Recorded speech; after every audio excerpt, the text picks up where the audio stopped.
Bueno, era una organización sindical muy dinámica, muy de acción. El sindicato tenía diversos órganos de trabajo, los comités de base, los comités de secciones.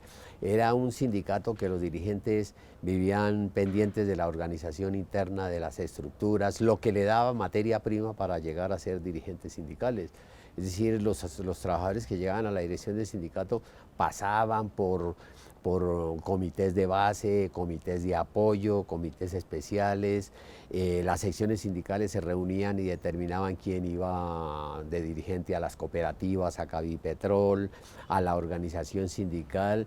Había un interés marcado bastante grande de la gente que entraba por saber la historia del abuso y por vincularse a alguna de las actividades del sindicato. A raíz del secuestro de una hermana de los hermanos Ochoa, Marta Nieves, varios empresarios ganaderos aportaron dinero para conformar un grupo paramilitar que para la época se llamó Muertes Secuestradores, el famoso MAS.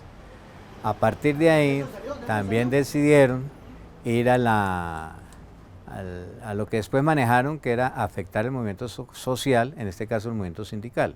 Entonces el paramilitarismo, que fue naciendo, que fue activándose, empezó a asesinar, a masacrar, a desaparecer a muchos dirigentes sindicales sociales, campesinos. Bueno, el presidente nacional del sindicato cuando asesinaron a Gustavo Chacón era Julio Carrascal Puentes, era trabajador del Distrito de Producción del Centro. Yo recuerdo mucho, el compañero fue asesinado un viernes, cerca del mediodía, y era día de pago, me acuerdo tanto. Y el compañero, fue una alarma generalizada porque el compañero tenía una gran presencia en muchos sectores populares de Barrancabermeja.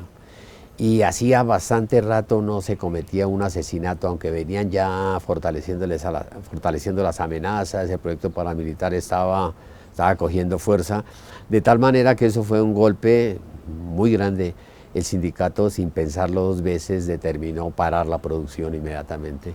Se reunió rápidamente los dirigentes que estaban. Manuel Gustavo fue llevado a la clínica de urgencia, a la policlínica Barrancabermeja de Ecopetrol, y murió a las 2 horas, hora y pico aproximadamente.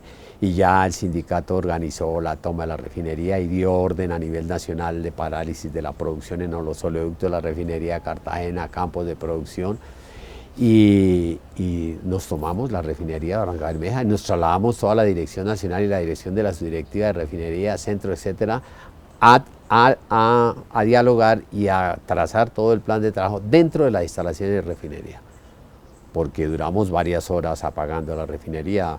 Muchos no éramos técnicos en apagarla y la refinería no se puede apagar de un momento a otro, hay que implementar un plan técnico y eso lo sabían hacer los compañeros que eran operadores de las plantas. De tal manera que ese marcó una época bastante difícil y bastante dura en el seno de la organización sindical, porque ese asesinato fue un golpe durísimo, durísimo y muy fuerte para el movimiento sindical colombiano. Hacia los 80 ya empezaba todo el movimiento sindical, principalmente financiero, también a repensarse cuál debía ser su papel en términos de una lucha política que se estaba viviendo en esos momentos. Nosotros veníamos de una huelga del 76 que ubicó un escenario bastante importante de movilización, de acción y de participación de los trabajadores en la búsqueda de mejorar sus condiciones de vida. Después del 83, después del sindicalismo independiente y clasista, se empieza también a continuar por parte de varias organizaciones del sector financiero, no todas, pero sí, digamos, las más beligerantes.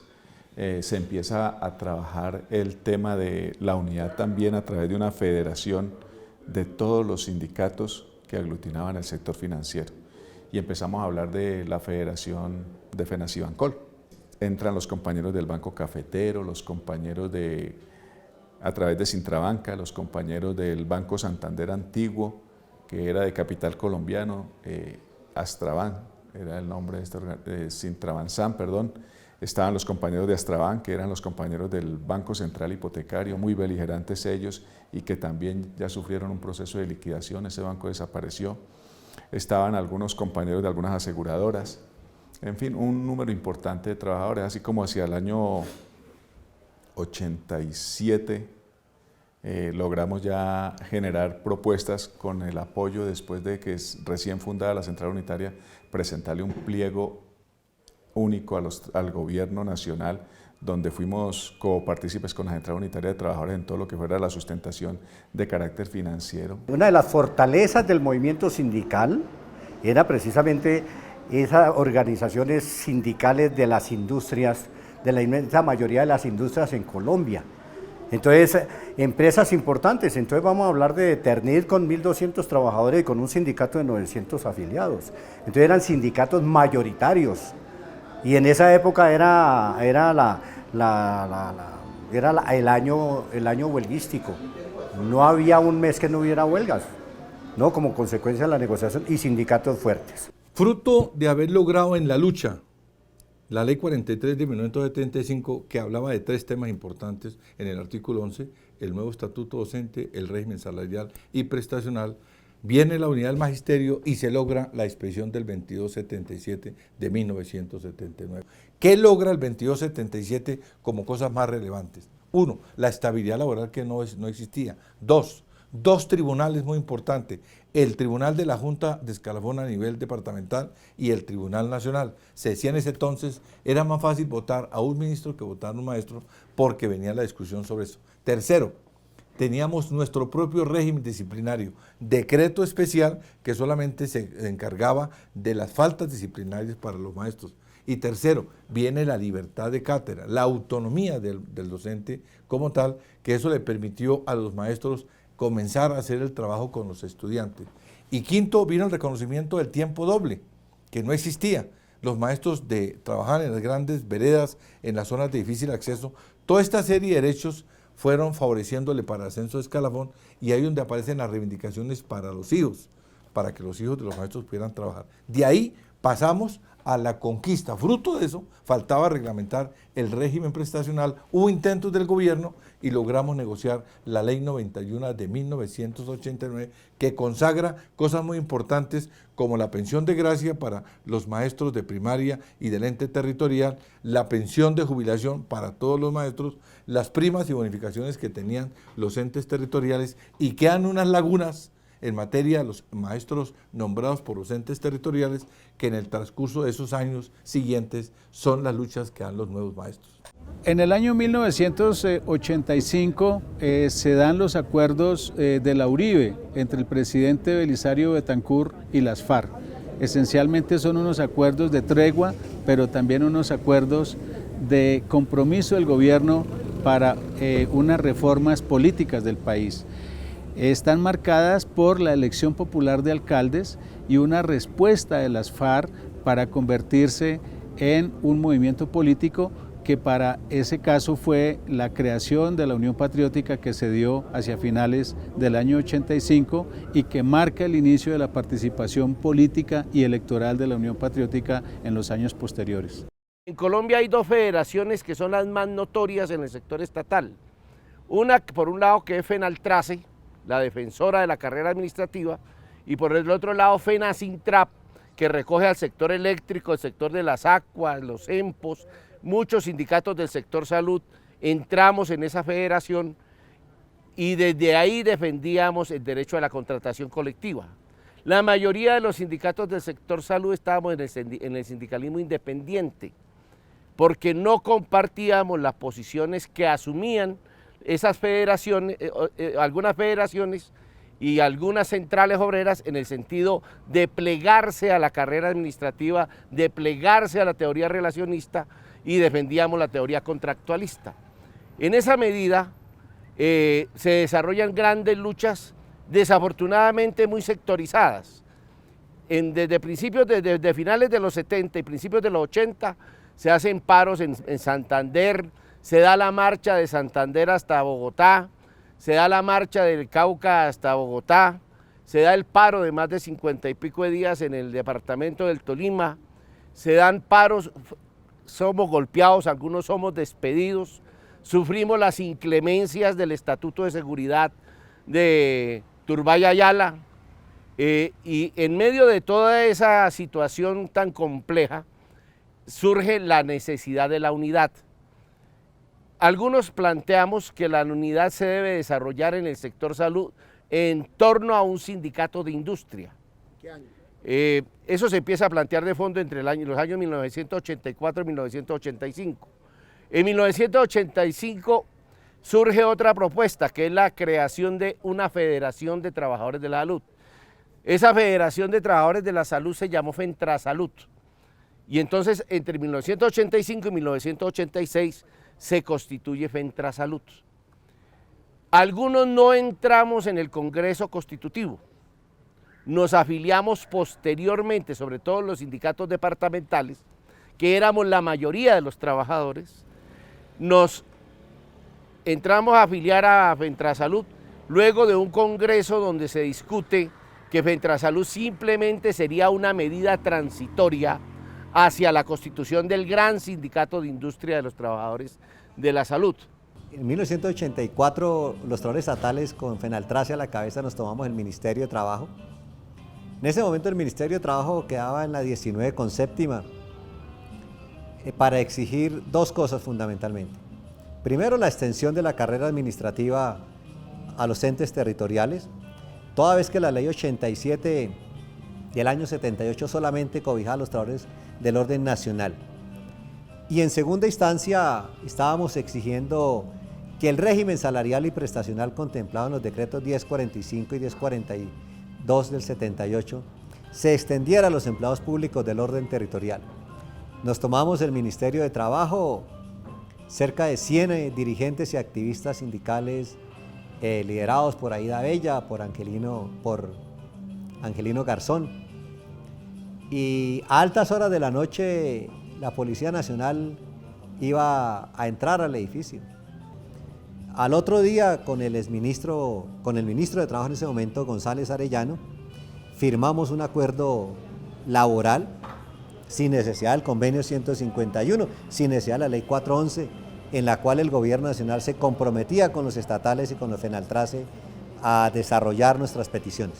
En 1981 realizamos el encuentro de solidaridad y protesta en Zipaquirá, cuyo fin principal era buscar la unidad del movimiento sindical que asistió y conducirlo a una sola central, que fue lo que dio origen a la CUT.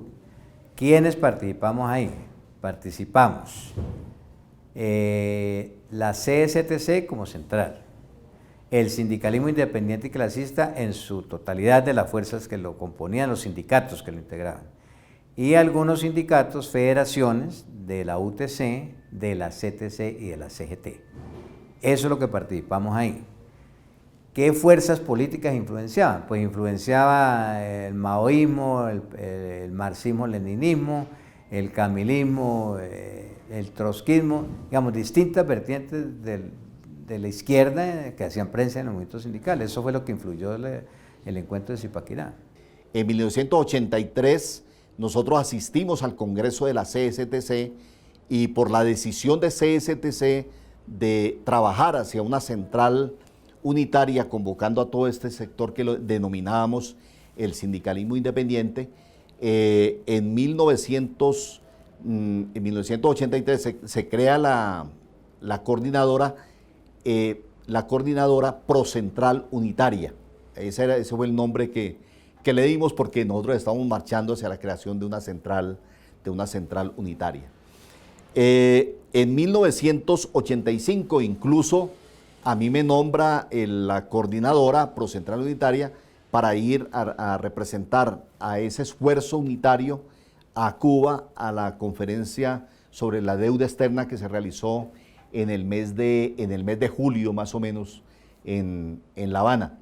En el mes de febrero del año 86, FECODE convoca con otras organizaciones un encuentro nacional de sindicalismo independiente que realizamos en las instalaciones del CINEP. En ese evento, bueno, la discusión, dijimos, sigamos discutiendo, pero al final del evento, los compañeros del Frente Popular se acogen a la propuesta aprobada en el Congreso de FECODE, de Central Unitaria, y lanzamos un llamamiento. Y luego eso se remacha con que el gobierno de Belisario nombra a Jorge Carrillo ministro. Y entonces él utiliza muy bien el ministerio para acabar de hacer los lazos de unidad, fundamentalmente con la gente del partido, y el partido generó a las corrientes políticas de los independientes y se hizo un acuerdo.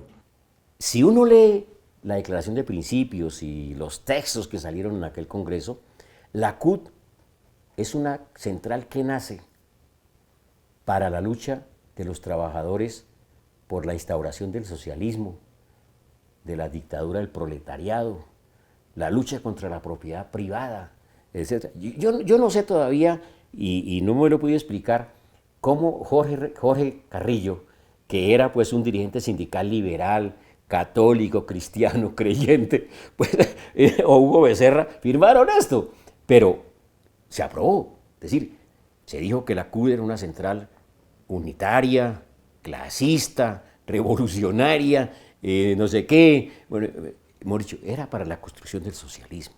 En el 86, cuando se organiza la Central Unitaria de Trabajadores, el MOIR no ingresa y sus sindicatos como Citelecom, Caja Agraria y Sindes deciden hacer reuniones a partir del 85 con Mario de J. Valderrama, quien era en ese momento el presidente de la UTC, que básicamente estaba organizado en la UTRAN, Unión de Trabajadores de Antioquia. Allí es cuando nace la CTDC. Participamos de las conferencias de la OIT, la CUT, la CTDC, la CGT, la CTC. Comenzaron unas negociaciones o unas conversaciones más bien hacia el año 1989. Junio de 1989, con Mario J. Valderrama y con Apécides Alves, que en paz descanse. Y dijimos, ¿por qué no hacemos el esfuerzo unitario? Hagamos una sola confederación los tres. Interlocutamos con los compañeros de la CUT, ya el sindicalismo independiente ya no existía, es decir, ya está incorporado en una o en otra confederación. Nos pusimos la meta y lamentablemente la CTC, por las razones que sea, que yo no las juzgo ni mucho menos, no dio el paso, dimos el paso, la CGT y la CTDC, y por eso realizamos el Congreso en el año de 1992.